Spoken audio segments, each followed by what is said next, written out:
Assalamualaikum warahmatullahi wabarakatuh. Jadilah hamba Allah yang pandai bersyukur terhadap nikmat Allah subhanahu wa ta'ala, yaitu menjadi orang yang tidak punya apa-apa tapi tidak mau apa-apa, atau menjadi orang yang punya apa-apa tapi tidak mau apa-apa. Sedangkan orang yang tidak pandai bersyukur terhadap nikmat Allah adalah orang yang punya apa-apa tapi mau apa-apa, atau tidak punya apa-apa tapi mau apa-apa. Semoga menjadi hamba yang bersyukur terhadap seluruh nikmat Allah. Assalamualaikum warahmatullahi wabarakatuh.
Dari mana kita memulai memiliki silaturahmi seperti itu?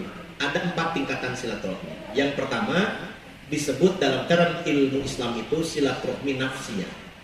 Silaturahmi nafsiyah itu berusaha menyayangi diri kita masing-masing. Karena manusia itu, Pak Haji, seperti handphone. Ada beberapa komponen yang melekat pada handphone. Dengan 5 komponen itu disebutlah handphone yang normal. Pertama ada casingnya. Kita ini punya casing. Tikawit ujung rambut, duikeun ka dampal sampean itu casing. Dan kita sering sibuk urusin casing. Rambut kita urusin, kulit kita urusin, pakaiannya kita urusin, sakitnya kita urusin. Ini casingnya. Dan casing ini bermacam-macam. Al-Quran menyebutnya wa ja'alnakum syu'uban wa qabaila. Bersuku-suku dan berbangsa-bangsa. Casing handphone itu tidak satu jenis, tapi bersuku-suku dan berbangsa-bangsa. Berbeda-beda. Ini casing. Itu disebut dalam Al-Quran ketika menyebut manusia dengan aspek basar. Misalkan ungkapan baginda Nabi Muhammadun basarun, Nabi Muhammad itu basar. Itu penyebutan manusia pada aspek casing. Nabi itu makan, minum, sakit juga, berkeluarga juga. Secara casingnya, fisiknya Nabi sama dengan kita. Nabi kita itu bukan malaikat, Nabi kita itu bukan jin. Secara fisik manusia biasa. Karena nabinya manusia biasa, maka ajaran Islam juga begitu manusiawi. Ada yang nekat, Bu, Pak. 3 orang sahabat menghadap kepada baginda Nabi. Ya Rasulullah, hamba ingin mengungguli ibadahmu dengan cara berpuasa sepanjang masa dan tidak akan pernah berbuka puasa. Yang seorang menyatakan, ya Rasulullah, hamba ingin mengungguli ibadahmu dengan cara sholat malam dan tidak akan pernah tidur setiap malam. Yang ketiga lebih nekat lagi. Ya Rasulullah, hamba ingin mengungguli ibadahmu dengan cara tidak akan menikahi perempuan, secantik apapun perempuan itu. Walaupun rambutnya terurai bagaikan sutra, hidungnya mancung balik di Diana, senyumnya markah bak Mona Lisa, dadanya lebar bagaikan parabola, pinggulnya seksi bola, mung sampean jebrat di Maradona. Nggak bakal dinikahin. Langsung disebutkan. Ya itu tambahannya. Tidak akan baik. Dia bayangkan dengan menyatakan hal yang sangat istimewa ini, baginda Nabi akan memujinya. Justru reaksi nanti sebaliknya. Beliau marah-marah. Aya jalmi atas muji-muji dunungan ngadugikeun pada melanana hayang dipuji ku atasan malah dimarahi, kurang lebih begitu. Kata Nabi, ya inni aksakum wa atukum billah. Sesungguhnya aku lebih takwa kepada Allah, lebih takut kepada Allah dibandingkan kalian. Lakin asum wa uftir, aku itu berpuasa, aku pun berbuka puasa. Bahkan betapa indahnya ajaran Islam. Kalau berpuasa itu mengakhirkan sahur. Coba kalau ada ajaran sunnah mengawalkan sahur, wah mungkin sahur kita jam 1, jam 12 Pak. Dan itu akan tersiksa ketika pagi-pagi batur ba'da subuh, ya ba'da subuh lapar. Mengakhirkan sahur, mengulah akhir deing atas waktu duha namanya sahur atau kayak gini. mengakhirkan sahur, sehingga manfaatnya begitu pagi kita masih kuat, ada sisa-sisa makanan dan minuman. Tapi lagi lapar, ada ajaran sudah mengawalkan berbuka puasa. Begitu terdengar adzan, berbuka puasa sunnah hukumnya. Kalau ada ajaran mengakhirkan buka puasa diakhirkan, mungkin maghrib kita masih nahan lapar, isya masih nahan lapar, tarawih masih nahan lapar. Mungkin saja kita berbuka puasa jam 10, jam 11 malam, dan itu menyiksa diri, dan itu tidak manusia. Maka kata Nabi, aku berpuasa, aku pun berbuka puasa. Wa usalli wa arkud, aku sholat malam, tahajud, qiyamul lail. Wa arkud, aku pun istirahat malam. Wa ataja wa junisa, kata Nabi, aku pun menikahi perempuan. Faman raghiba an sunnati falaisa minni, siapa yang beribadah tidak sesuai dengan contoh dariku, kata Rasulullah, maka tidak termasuk umatku. Ajaran Nabi itu sangat manusiawi. Zakat wajib bagi yang mampu, tidak mampu tidak usah zakat. Haji bagi yang mampu, tidak mampu tidak usah pergi ke sana.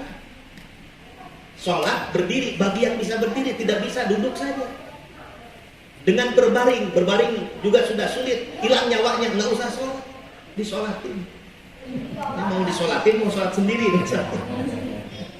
Maka kalau di Jawa Barat itu Pak Haji, Islam itu hurufnya 5, ISLAM, Igna, Isa, Esna subuh, Elna lohor, Al asar, Elna maghrib. Jadi orang Islam itu Isa, subuh, lohor, asal maghrib. Berarti kalau baru maghrib sama Isa baru MI. Tapi kalau tidak karena Allah, Igna ibadah, Esna soteh, Elna lantaran, Elna ya, Elna mitoha, jadi ibadah karena. Kerengenong mitoha rajin salah. Tuh mitoha keren. Bapak Ibu sekalian yang dirahmati Allah Subhanahu wa taala. Jadi begitu manusiawi ajaran Rasulullah di Islam itu. Yang kedua, kalau yang pertama itu silaturahmi nafsiyah, manusia itu yang tadi casing ya. Yang kedua, handphone itu berfungsi karena ada SIM card-nya. SIM card itu nafsu, jiwa. Wa nafsi wa ma sawaha fa alhamaha fujuraha wa taqwaha.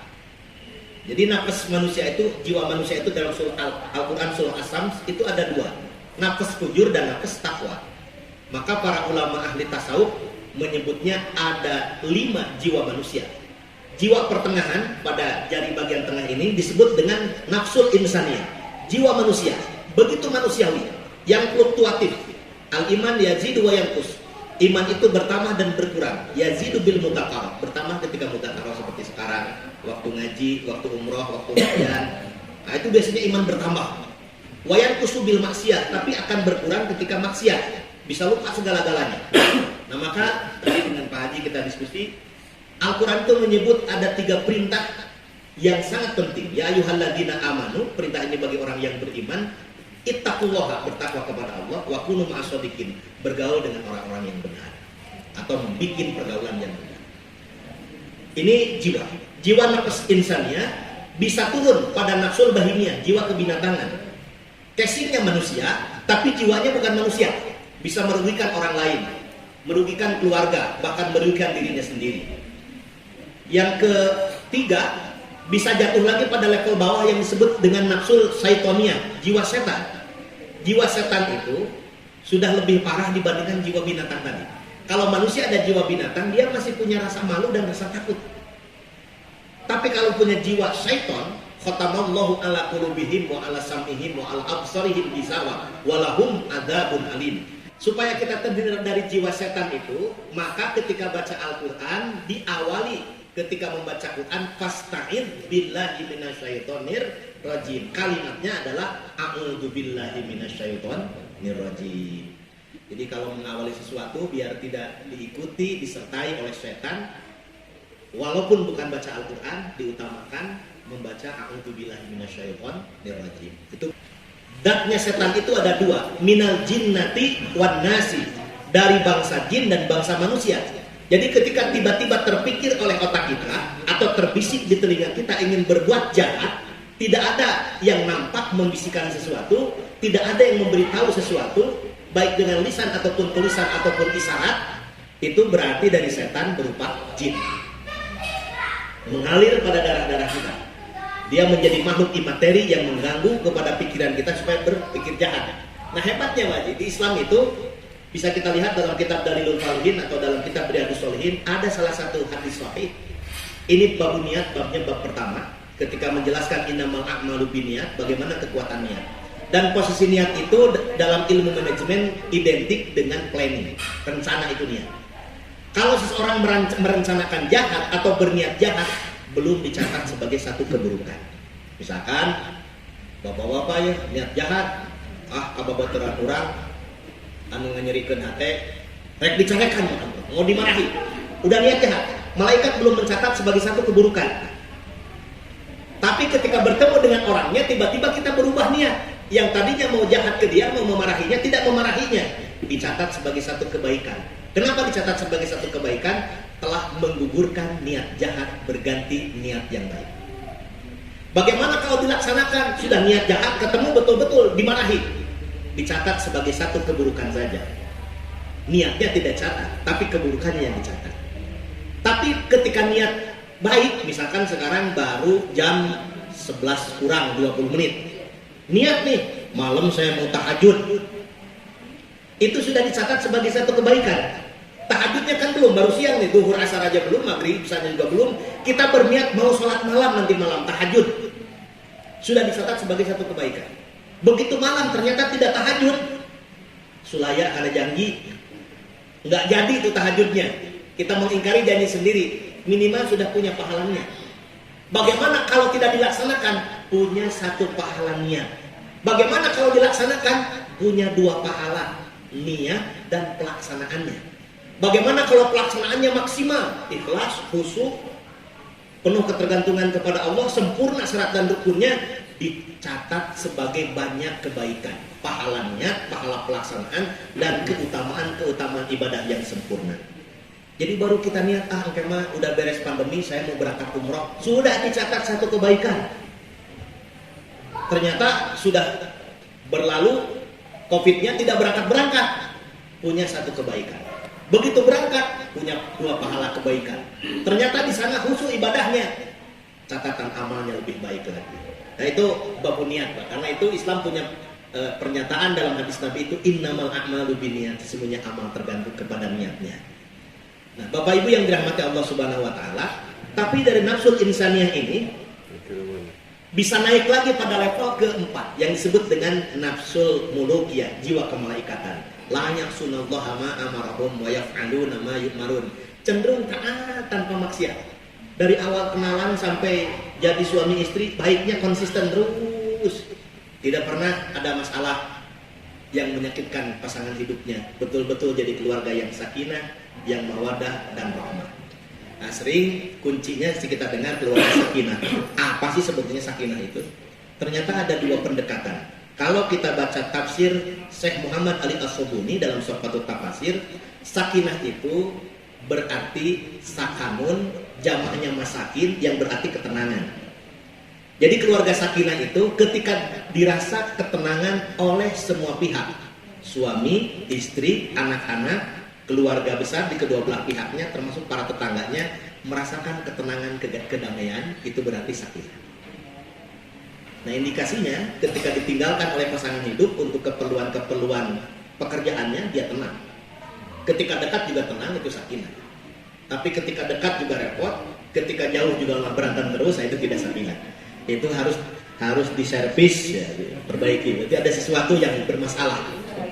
Disebut nanti saur orang Sunda mah awet rajet, gitu. Itu bisa rajet beneran kalau dibiarkan, itu selesai. Pasti ada masalah. Biasanya masalah kesaling pahaman dan kesaling tidak pahaman, ada miskomunikasi. Nah kemudian sakinah itu dalam kamus Lisanul Arab, Ibnu Mandur menyebutnya sakinah itu terambil dari kata sikinun. Sikinun itu berarti pisau, pisau yang tajam. Orang Arab ketika menyembelih hewan itu bisikin dengan pisau, pisau yang tajam. Jadi keluarga yang sakinah itu adalah keluarga yang tajam ketika mengiris masalah. Masalah besar itu diiris menjadi kecil. Kayak ngiris bawang itu sampai lembut karena pisaunya tajam. Tapi kalau pisaunya tumpul, bawang itu nggak bisa diiris. Keluarga sakinah itu adalah keluarga yang mengecilkan masalah besar dan tidak membesar-besarkan masalah kecil. Tidak sakinah kalau bisa membesarkan masalah kecil dan masalah besar akhirnya tidak terselesaikan. Bukankah menurut teori strategi taktik, masalah itu ada 3 cara pandang. Yang pertama, kalau ternyata kita mengenal masalah itu segede kepalan tangan, jangan besarkan, tendang saja pasti berlalu. Segede bola plastik, kita lapung lah ya tangan. Nanti juga hilang sendiri, tendang aja. Oh ternyata masalahnya segede kepala, segede bola sepak, langkahi saja, nggak tinggi kok, lompat saja berdua-duanya, selesai. Oh ternyata masalahnya segede rumah ini besar, nggak mungkin ditendang, nggak mungkin dilompati, ambil langkah seperti tawaf, muter weh.